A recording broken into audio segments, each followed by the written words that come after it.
So we rehearsed a few songs, and the the the priest, the reverend, says to me, uh, "Listen, as band leaders, as band leader, you and the entire band, because they made me band leader. I don't know why. I always had this thing about leader. I remember when I was a kid, everybody came to my house and waited for me on the porch until I came out, and then we went to the park or we did school or everything. I was always a leader for some reason or other. I never thought about it, but I ended up as leader of everything I did. Just like my dad. My dad became president of all the clubs he ever joined. And I always used to wonder how, well, he never went to school, but he was a genius. So, anyway, I always ended up as leaders.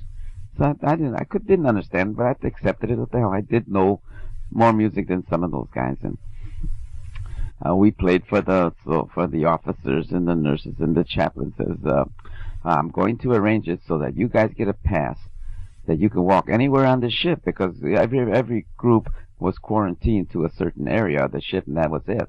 Well, as a band leader and musicians, we got little badges that put on our shirt, and we can walk anywhere on that boat. We can go up on the promenade, up in the sun deck, and it was a regular transport ship. I mean, it was a beautiful ship, and the nurses and the sons, and but it also had landing barges, for landing. They put those in, I guess, later, but or they used the life rafts from the ship. But he arranged it that we could go anywhere on the ship, and then he arranged it that we would eat officers' mess, meaning food. So we'd come to eat half hour before the officers, and we'd have the good stuff, because all the soldiers were getting steamed vegetables, steamed chili con carne, steamed, everything was steamed, steamed hot dogs, steamed potatoes. But the officers, they used to get grilled, everything, prepared good. So I was lucky there. I was eating real good and just playing a few tunes at night, and the officers and the nurses would dance, and I had it made. So I said, that's not too bad, being with the band here. So not only that, but I could go in the evening up on top deck and watch the skies, how beautiful they were, and the ocean going by. It just amazed me that we could go for so many days without. Yeah, like I was saying, we went 40 days without seeing any land at all. Once in a while, we'd see a bird, and the whole ship would go bananas. A bird. Oh my goodness, 40 days. Well, it didn't bother me that much because I was with the officers, and it was nice. I enjoyed it. Got to know some of the nurses, and yeah, it was nice. Never fooled around, but it was nice. Anyway, we get to Guadalcanal, and there we were and the officers made me play for the company parties with the local group there and the hillbillies. That was fun. We used to put on grass skirts and act like hula girls and play the instruments. Yeah, we had a good time. Well, we cleaned up Guadalcanal, and I told the captain I didn't want to play bass and stay with that outfit, because it was not a crack infantry fighting outfit. So I decided I wanted to go with the big boys. So the captain got mad at me because he had bought me a saxophone too, and I was playing saxophone. Picked it up real easy, There was another kid in the company that played sax, and he was teaching me, and I was getting good at it. But the captain got mad at me, and he says, "Well, okay, you want to get shipped?" He says, "We'll try to arrange it." So before he did, I went to see the general, which is a no-no. I went to see the general of the division and told him I wanted to get shipped out of there, and I wanted to go with a crack fighting outfit. So he says, "You're crazy." I said, "No, I do. I want to fight. I want to fight. I want to shoot." So my captain found out about it, and of course, when he found out that I went to see the general without his permission, he put me on special duties, like digging latrines and the coral and the hard ground and KP and everything dirty that he could do for me. But the general told me he was going to ship me out in a week. So that week, the captain made it miserable for me. He made me climb trees, chop trees, the wood, all kind of stuff, you know. The only part I liked about it is that when the bugler was missing, nobody could play "Come to Chow," you know, ta ta ta ta ta ta ta ta ta ta, come and get your chow. So he'd come over, Martinez, you play bugle, don't you? I said, yeah, I play bugle. I remember from school days and all that. So, well, I want you to play "Come and Get Your Chow." So I says, well, and I'd be first in line, you know, and get my chow first. I didn't have to wait for 1,500 other guys. So I had it made. Anyway, I got shipped out, and I went with the 81st Combat Infantry Division as a combat engineer.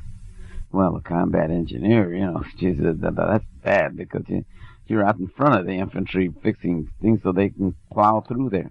If a bridge is out, we have to go out there and fix it before the infantry even gets across there, you know. So it was murder. But we went to Peleliu Island and in the Palau group. It was one of the fiercest battles of the Pacific where I got some special duty to do there. I got a medal for that. I was considered one of the 20 fools of the division because I volunteered to throw TNT and Composition C demolition charges into Japanese caves.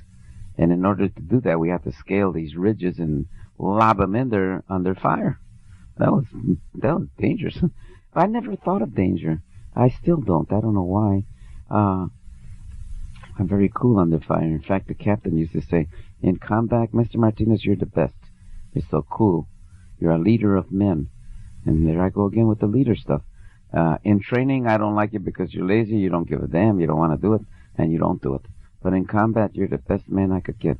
So they gave me, so I volunteered for this duty, which I got a medal for, and I had 6 infantrymen protecting me at all times.